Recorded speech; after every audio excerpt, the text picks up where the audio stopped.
Hello नमस्कार everyone, स्वागत है आप सभी का। मोस्ट इम्पोर्टेंट प्रश्न लेकर के आई हूँ आधुनिक भारत के, जो कि प्रीवियस ईयर में आए हुए हैं और परीक्षा की दृष्टि से बहुत ज़्यादा इंपॉर्टेंट है। तो टाइम वेस्ट नहीं करेंगे, जिसकी ज़रूरी हो, इसमें वैसे व्याख्या है लेकिन मैं जिसकी ज़रूरी हो अपनी ओर से करती चलूंगी व्याख्या। तो चलिए शुरू करते हैं। पहला प्रश्न है, निम्नलिखित में से किसने असहयोग आंदोलन को समर्थन दिया परंतु इसके परिणाम नहीं देख सके? ए है बाल गंगाधर तिलक, बी लाला लाजपत राय, सी मोतीलाल नेहरू और डी है चित्तरंजन दास। तो इसका सही ऑप्शन है बाल गंगाधर तिलक। बाल गंगाधर तिलक ने असहयोग आंदोलन को जो है स्वरूप प्रदान किया, लेकिन उनकी मृत्यु हो गई थी। कब? प्रथम दिन था असहयोग आंदोलन का, 1 अगस्त 1920 को ही उनकी मृत्यु हो गई थी और ये आंदोलन चला था 1922 तक। तो अब नेक्स्ट प्रश्न लेते हैं। निम्नलिखित में से किस एक आंदोलन के साथ अरुणा आसफ अली जुड़ी थी? नंबर 1 है खिलाफत आंदोलन, 2 है असहयोग आंदोलन, सी या 3 है सविनय अवज्ञा आंदोलन और डी है भारत छोड़ो आंदोलन। तो इसका सही आंसर है डी, भारत छोड़ो आंदोलन। भारत छोड़ो आंदोलन 1942 ईस्वी के दौरान कांग्रेस के सभी बड़े नेताओं की गिरफ्तारी के बाद भूमिगत रहकर अरुणा आसफ अली ने आंदोलन को संचालित करने में महत्वपूर्ण भूमिका निभाई थी। देखिए याद रखिएगा, भूमिगत रहकर किसने निभाई थी इस आंदोलन में भूमिका महत्वपूर्ण? अरुणा आसफ अली ने। यह प्रश्न कई बार आता है। अब प्रश्न है, भारतीय स्वाधीनता आंदोलन का सरकारी इतिहासकार था? ए आर.सी. मजूमदार, बी ताराचंद, सी वी.डी. सावरकर और डी है एस.एन. सेन। तो इसका डी आंसर सही है। आप इसकी देखिए, ये यहाँ पे इसकी व्याख्या भी है। वर्ष 1957 में प्रकाशित 1857 भारतीय स्वाधीनता आंदोलन की सरकारी पुस्तक है, जिसे कि एस.एन. सेन ने लिखा है। देखिए प्रश्न है, कितनी ही बार रिपीट हुआ है सभी एग्जाम्स में, ये मोस्ट इंपॉर्टेंट है, याद रखिएगा इसको। निम्नलिखित में से कौन होम रूल आंदोलन से नहीं जुड़ा था? A CR. Das, B S Subramaniam Iyer, C Annie Besant और डी है बी.जी. तिलक। ये कई बार दूसरी तरह से भी आ जाता है, तो इसको याद रखिएगा। इसका ऑप्शन ए सही है, सी.आर. दास। सी.आर. दास होम रूल आंदोलन से नहीं जुड़े हुए थे। 1923 ईस्वी में मोतीलाल नेहरू के साथ मिलकर अपने तत्कालीन चुनावों में भागीदारी करने के लिए एक अलग पार्टी की स्थापना की थी। स्वदेशी आंदोलन 1916 ईस्वी में तिलक और एनी बेसेंट द्वारा शुरू किया गया था। ये भी याद रखिएगा, एक अलग से प्रश्न है। 1916 में तिलक और एनी बेसेंट ने शुरू किया था। ए सुब्रमण्यम अय्यर मद्रास में बेसेंट की होम रूल लीग के अध्यक्ष थे। ठीक है, अब देखिए प्रश्न है, इसमें हर एक ऑप्शन अपने आप में एक प्रश्न है, मोस्ट इंपॉर्टेंट है। इनमें से एक ना एक तो जरूर ही आएगा, तो सबको याद कर लीजिएगा आप। भारतीय राष्ट्रीय आंदोलन से संबंधित निम्नलिखित घटनाओं को कालानुक्रम सहित लगाइए, जो उनका कालक्रम है पहले से और लास्ट में। ठीक है, ए है क्रिप्स मिशन, बी है कैबिनेट मिशन प्लान, सी है भारत छोड़ो आंदोलन और वेवेल ऑफर। इनको लगाना है कि पहले कौन सी चीज ये हुई है। तो इसमें ऑप्शन नंबर देखिए इसमें जो ऑप्शन नंबर ए सही है। ठीक है, तो सबसे पहले कौन आया? क्रिप्स मिशन मार्च 1942 में, फिर कैबिनेट मिशन प्लान मई 1946 में, भारत छोड़ो आंदोलन अगस्त 1942 में और वेवेल ऑफर जो है जून 1945 में। ये अपने आप में हर एक एक प्रश्न है, 4 प्रश्न है, इनको याद कर लीजिएगा। इनमें से एक ना एक जरूर आएगा। अब नेक्स्ट प्रश्न देखिए, कथन और कारण का है, इस तरह के प्रश्न आते हैं और ये भी मोस्ट इंपोर्टेंट, सभी प्रीवियस ईयर में आए हुए हैं। नीचे 2 वक्तव्य, कथन एक असर्शन होता है एवं कारण रीजन होता है। देखिए दिए गए कथन एक कांग्रेस ने, कथन है देखिए असर्शन है, इसमें कांग्रेस ने साइमन आयोग का बहिष्कार किया था। तो इसका इसमें रीजन दिया है, कारण दिया है, साइमन आयोग में एक भी सदस्य भारतीय नहीं था। तो आपको ये बताना है कि ये कथन कारण दोनों सही है या फिर कथन जो है कारण की सही है, इसका कारण व्याख्या करता है सही। तो इसमें ये ऑप्शन है देखिए, ए तथा आर दोनों सही हैं तथा आर ए की सही व्याख्या करता है। बी है ए तथा आर दोनों सही है किंतु आर ए की व्याख्या नहीं करता है। सी है ए सही है परंतु आर गलत है। डी है ए गलत है परंतु आर सही है। तो इसका ए सही है, ये कथन भी सही है और कारण भी सही है। कांग्रेस ने साइमन आयोग का सच में बहिष्कार किया था। क्यों किया था? क्योंकि उसमें एक भी सदस्य भारतीय नहीं था। और ये देखिए 1927 ईस्वी में गठित साइमन कमीशन के 7 सदस्य थे, है ना, एक भी भारतीय उसमें नहीं था। इस आयोग को भारत में शासन संबंधी सुधार की संस्तुति करनी थी। आयोग में एक भी भारतीय का न होना इसके बहिष्कार का मुख्य कारण था। याद रखिएगा आप लोग। ये प्रश्न देखिए, इंपॉर्टेंट प्रश्न है ये, क्योंकि गांधी जी से बहुत सारे प्रश्न पूछे जाते हैं और बार बार कहा भी जाता है कि गांधी जी को अच्छे से पढ़ लीजिएगा। निम्नलिखित में से किसने कहा था विदेशी वस्त्रों की बर्बादी ही उनके साथ सर्वोत्तम व्यवहार है? ए रविंद्रनाथ टैगोर, बी महात्मा गांधी, सी चित्तरंजन दास, डी है सुभाष चंद्र बोस। तो बी ऑप्शन इसका सही है। महात्मा गांधी ने विदेशी वस्त्रों को नष्ट करने को राष्ट्र के आत्मसम्मान से जोड़ते हुए कहा था, क्योंकि उस समय ज़्यादा जो कपड़े यूज होते थे विदेशी मिल ही लगी हुई थी, इसलिए उन्होंने बहिष्कार करने के लिए कहा था। विदेशी वस्त्रों की बर्बादी उनके साथ सर्वोत्तम व्यवहार है। सबसे पहला जो कारखाना वो यही समझिए, इसीलिए इसका बहिष्कार करने के लिए उन्होंने कहा था। अब प्रश्न है हमारा, महात्मा गांधी धरसना नामक गोदाम पर कांग्रेस कार्यकर्ताओं के धावे के समय कहाँ थे? ए है यरवदा जेल में, बी है साबरमती जेल में, सी है आगा खां पैलेस पूना में, या डी अहमदनगर फोर्ट जेल में। तो ऑप्शन सही है इसका, वो यरवदा जेल में थे उस टाइम पे। सविनय अवज्ञा आंदोलन के दौरान गांधी जी को गिरफ्तार कर लिया गया था और यरवदा जेल भेज दिया गया था, तो इसलिए इस धरने में वो नहीं थे। अब देखिए प्रश्न है, और इसका हर ऑप्शन अपने आप में एक अलग प्रश्न है, इसको याद कर लीजिएगा जरूर। इनमें से भी एक ना एक विद्रोह आएगा। 19वीं सदी के कृषक विद्रोहों को उनके संबंध क्षेत्रों के साथ सुमेलित कीजिए। ऑप्शन ए है कूकी विद्रोह, ये इसका पंजाब ऑप्शन दिया गया है लेकिन ये नहीं है। कूका विद्रोह बंगाल, पाबना कृषक विद्रोह बिहार, या डी बिरसा मुंडा विद्रोह त्रिपुरा। इसमें से आप लोग पहचान रहे होंगे जरूर क्या है इंपॉर्टेंट और मतलब क्या इसमें मैच खाता है। तो अब इसमें बताते हैं कि क्या आंसर सही है इसके, और एक एक जो ऑप्शन है अपने आप में ही एक एक प्रश्न है। और देखिए इसके ये कूट दिए हुए हैं, ये ए है, बी है, सी और डी। तो इसका देखिए ऑप्शन नंबर जो है वो डी सही है। तो डी में क्या क्या है? कूकी विद्रोह जो था त्रिपुरा में था, ये कृषक विद्रोह है, याद रखिएगा इनको। और कूका विद्रोह पंजाब में था, पाबना कृषक विद्रोह बंगाल में, और बिरसा मुंडा विद्रोह बिहार में था। इसको जरूर याद रखिएगा सबको। अब हमारा प्रश्न है, फिर से ये अपने आप में एक एक प्रश्न है, एक एक जो घटना है अपने आप में प्रश्न है ये। निम्न घटनाओं को उनके काल क्रमानुसार व्यवस्थित कीजिए। ए है अंतरिम सरकार का गठन, कैबिनेट मिशन का पहुंचना, बी नंबर है, सी है मुस्लिम लीग द्वारा सीधी कार्यवाही प्रारंभ करना, डी जिन्ना द्वारा शिमला कॉन्फ्रेंस का विध्वंस करना। तो इसमें क्या है देखिए ये कूट दिए हुए हैं और इसका जो है बी ऑप्शन सही है। बी में आप देख लेते हैं कि क्या क्या है।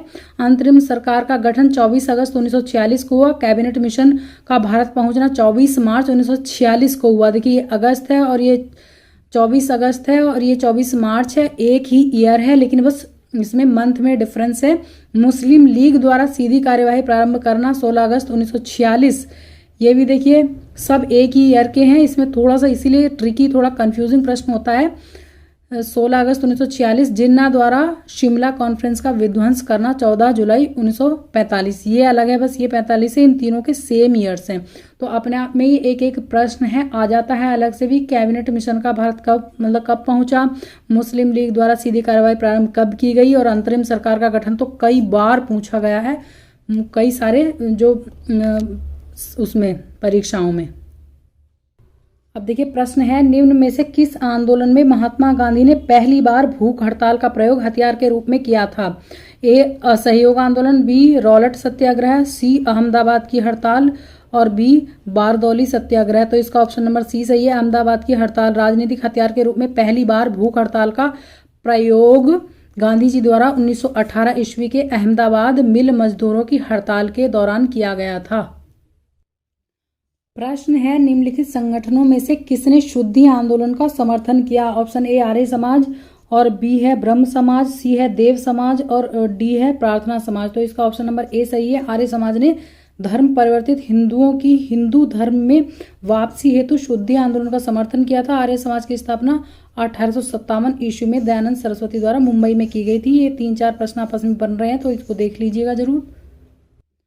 अब देखिए प्रश्न है, स्थानीय शासन व्यवस्था को किस वायसराय के समय में प्रोत्साहन मिला? ए लॉर्ड मेयो, या बी लॉर्ड रिपन, सी है लॉर्ड डफरिन या डी है लॉर्ड कर्जन। तो ऑप्शन नंबर बी इसमें सही है, लॉर्ड रिपन। लॉर्ड रिपन के शासनकाल में स्थानीय शासन स्वशासन को पूर्ण प्रोत्साहन मिला, यद्यपि इसकी अल्प मात्रा में शुरुआत लॉर्ड मेयो के शासनकाल में ही हो गई थी। रिपन ने प्रांतीय आर्थिक उत्तरदायित्व को बढ़ाया तथा स्थानीय स्वायत्त शासन व्यवस्था को प्रोत्साहन दिया।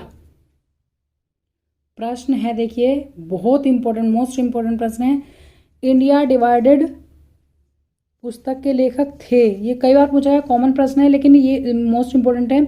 ए मौलाना अबुल कलाम आजाद, बी है डॉक्टर राजेंद्र प्रसाद, सी है नरेंद्र देव और डी है आसफ अली। तो ऑप्शन नंबर 20 का सही है, डॉक्टर राजेंद्र प्रसाद ने इंडिया डिवाइडेड नामक पुस्तक की रचना की थी।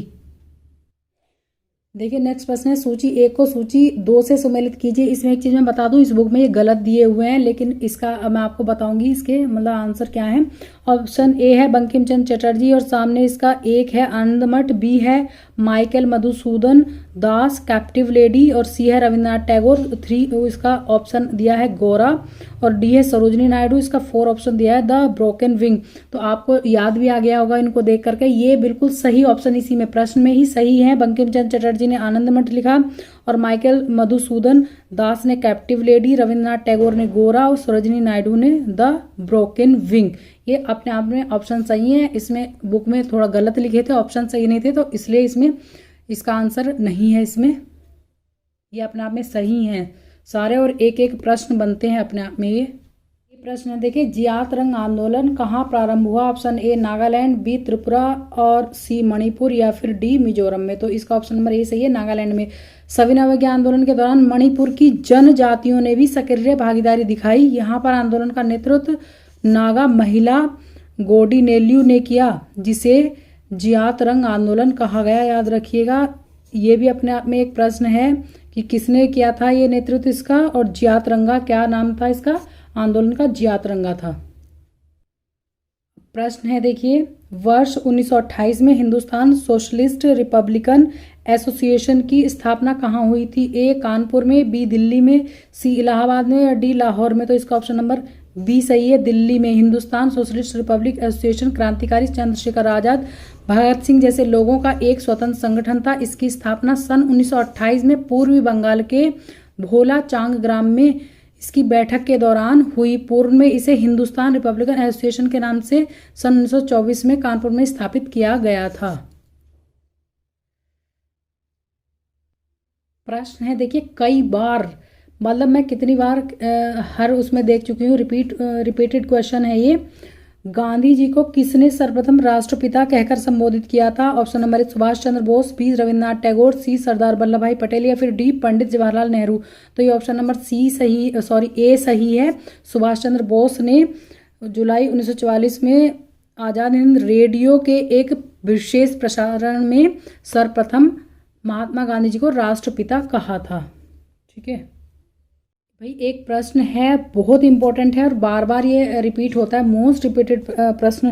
देखिए, गदर पार्टी की स्थापना हुई थी। ऑप्शन नंबर ए है अफगानिस्तान में, बी है बर्मा में, सी इंग्लैंड में और डी संयुक्त राज्य अमेरिका में। कभी कभी इसमें यहाँ इस पे आता है पाकिस्तान भी ऑप्शन आता है, वैसे पाकिस्तान उस टाइम पे था तो नहीं, लेकिन ऑप्शन दे देते हैं, ठीक है, कंफ्यूज करने के लिए।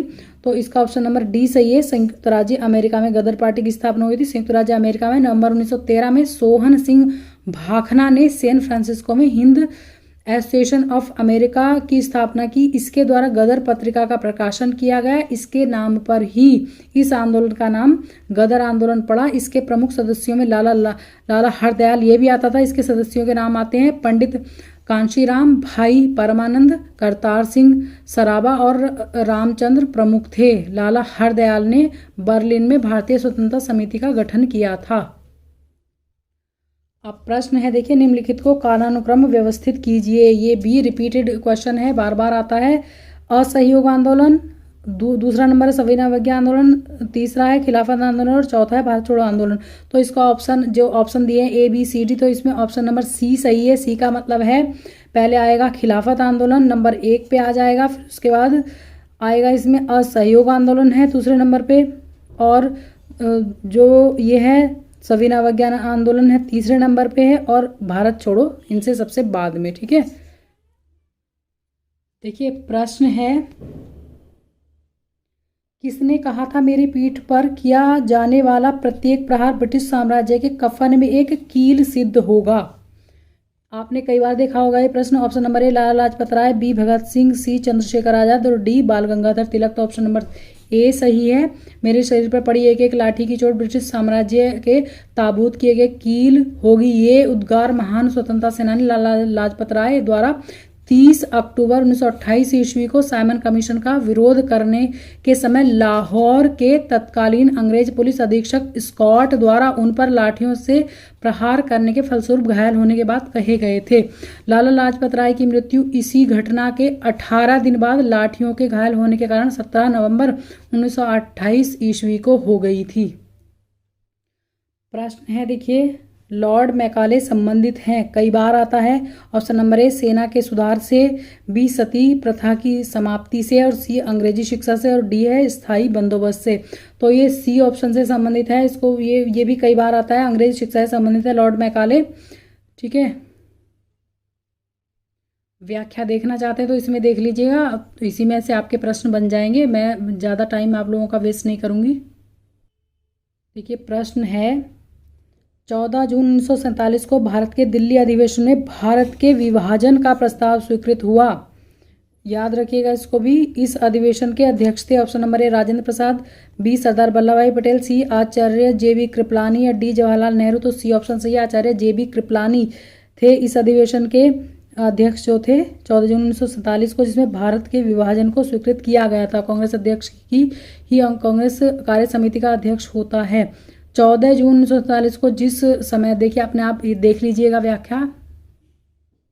फिर से एक मोस्ट इंपॉर्टेंट प्रश्न है, देखिए किसके शासनकाल में स्थायी बंदोबस्त प्रारंभ किया गया। ये सब प्रश्न मैं इसलिए लेकर के आई हूँ क्योंकि आपका जो एग्जाम हो रहा है BPSC के द्वारा हो रहा है, और आप जानते हैं जिसकी जिसकी जैसी मेंटालिटी होगी उसी अकॉर्डिंग वो प्रश्न देंगे। तो वो BPSC या फिर जैसे स्टेट PCS के लेवल के प्रश्न देते हैं, ज़्यादा वैसे टफ नहीं है, लेकिन फिर भी हर एंगल से प्रश्न को देखते चलना चाहिए। इसमें देखिए किसके प्रशासनकाल में स्थायी बंदोबस्त प्रारंभ किया गया। A Warren Hastings, B Lord Cornwallis, C sir John Shore, D Lord Wellesley. तो ये ऑप्शन नंबर बी से है, लॉर्ड कॉर्नवालिस। ठीक है, बंगाल में भू राजस्व वसूली का अधिकार किसे दिया जाए तथा उसे कितने समय में। ये आप देख लीजिएगा इसकी व्याख्या। ये कितनी ही बार पूछा जाने वाला प्रश्न है और इसमें हमेशा ही मतलब कन्फ्यूजन होता है। अखिल भारतीय मुस्लिम लीग की स्थापना किसने की थी। ए सर सैयद अहमद खान, बी है सर मोहम्मद इकबाल, सी है सर आगा खान और डी है नवाब सलीमुल्ला। तो इसका ऑप्शन नंबर डी सही है, नवाब सलीमुल्ला। बंगाल में स्वदेशी आंदोलन के समय अंग्रेजों ने फूट डालने के लिए मुस्लिमों को अपनी तरफ मिलाने का कार्य किया। 1 अक्टूबर 1906 को आगा खां के नेतृत्व में एक प्रतिनिधिमंडल वायसराय मिंटो से शिमला में मिला तथा मुसलमानों के लिए पृथक निर्वाचन व्यवस्था की मांग की। फिर से एक प्रश्न है, देखिए वर्ष 1932 में पूना समझौते के साथ किसका सीधा संबंध था। पहले तो ये रखना कि पूना समझौता कब हुआ था, 1932 में। ए है भारतीय महिलाएं, बी भारतीय मजदूर, सी भारतीय कृषक वर्ग और डी है भारतीय दलित वर्ग। तो इसमें ऑप्शन नंबर डी सही है, भारतीय दलित वर्ग का 1932 के पूना समझौते, इसको पूना पैक्ट भी कहते हैं, कभी कभी इंग्लिश में लिखा आता है पूना पैक्ट, याद रखिएगा, के साथ सीधा संबंध था भारतीय दलित वर्ग का।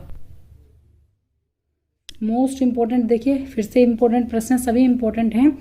द इंडियन स्ट्रगल नाम की प्रसिद्ध पुस्तक किसने लिखी। ऑप्शन नंबर ए मौलाना अबुल कलाम आजाद, बी जवाहरलाल नेहरू, सी लाजपत राय या डी सुभाष चंद्र बोस ने। तो ऑप्शन नंबर डी सही है, सुभाष चंद्र बोस ने लिखी थी द इंडियन स्ट्रगल नाम की बुक।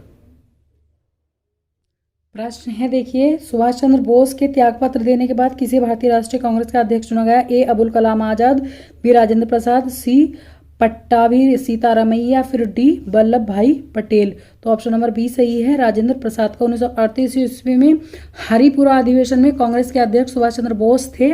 1939 ईस्वी में त्रिपुरी के कांग्रेस अधिवेशन के लिए सुभाष चंद्र बोस ने दोबारा अध्यक्ष पद के लिए अपनी उम्मीदवारी घोषित की, जबकि गांधी जी अपने कट्टर समर्थक पट्टाभी सीतारामैया को अध्यक्ष बनाना चाहते थे। ज्यादा इसकी व्याख्या की जरूरत नहीं है, इतना ही ठीक है।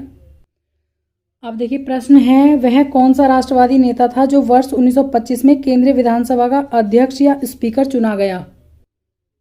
ऑप्शन नंबर ए है मोतीलाल नेहरू, बी है विट्ठल भाई पटेल, सी है वल्लभ भाई पटेल या डी है CR दास। तो ऑप्शन नंबर बी सही, विट्ठल भाई पटेल। अब ये देखिए कुछ इंपॉर्टेंट प्रश्न थे पिछली कक्षाओं में आए हुए, इसलिए मैंने लिए जिनकी व्याख्या जरूरी थी उनकी की है, नहीं तो आप लोगों का टाइम वेस्ट नहीं किया है। इंग्लिश क्लासेस में बहुत जल्द लेकर के आ रही हूँ, कल से ही लेकर के आई हूँ, तो आप जरूर बने रहिएगा। और ये इंपॉर्टेंट प्रश्न हैं, इनके आप नोट्स भी बनाते चलिएगा साथ में, मतलब लिख के पढ़ते चलिएगा तो आपको याद हो जाएंगे। तो वीडियो को लाइक जरूर कर दीजिएगा और चैनल को सब्सक्राइब कर दीजिएगा। नेक्स्ट वीडियो में मिलती हूँ, इंग्लिश की तैयारी पूरी करा रही हूँ आपकी। वीडियो देखने के लिए थैंक यू सो मच।